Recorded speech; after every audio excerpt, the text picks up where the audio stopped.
Good morning, small groups. This is for the week of March 21st.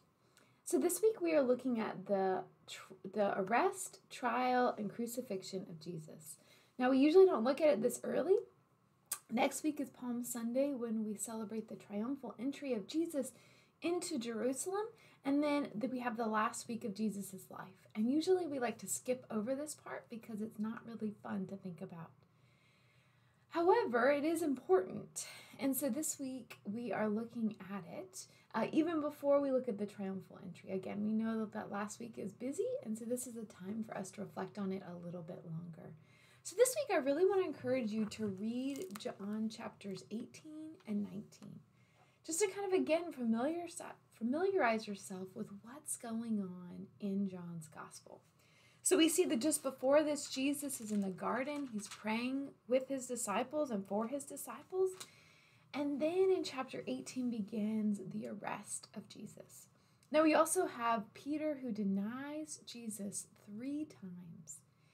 And so again, remember, Peter is a pretty faithful disciple. He doesn't always get it, but he definitely seems to be more with it than some of the other disciples, right? He's definitely inquisitive. And he promises, like literally hours before, that he would never deny Jesus. And then we see him doing just that. And so really we find ourselves all throughout this story. We find ourselves in the religious authorities who sometimes care more about the laws, upholding kind of the letter of the law, than the spirit of the law. Sometimes we find ourselves like Peter, people who feel like we're super faithful, and then the first moment we have to deny Jesus, we end up doing it. Again, we can't even really explain it. Then we also have Pontius Pilate, who, again, agrees to this trial, but not really. Like, he's not really comfortable with it, but he also doesn't stop it and doesn't say, I don't find any fault. He tries to get out of it by saying, well, usually we release someone. Why don't we release Jesus? And the crowd's like, no, we want Barabbas.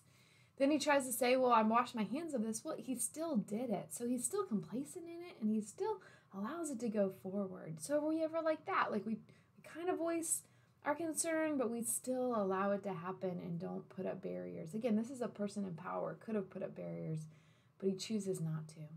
We also see the crowd. Again, this is likely the same crowd who is shouting, Hosanna, Lord, save us, as Jesus is entering Jerusalem. But instead here they're yelling, crucify him. When are we like that? And then also we have this beautiful picture at John 19 when Jesus is on the cross and he makes a new family. His mom is there and one of his beloved disciples is there as well. And so he makes them into a family. So where do you see yourself this week?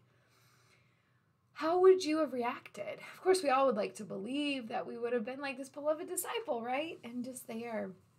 But the truth is there are parts of us that would have been in each of these other characters in this story. So where do you see yourself today? Or on your bad day, when you think about the times when you have failed, where were you? And how can we do better? Of course, the great news is that Jesus died for all of us, including Judas, who he knew was going to betray him. He welcomed him at the Lord's Supper. He washed his feet.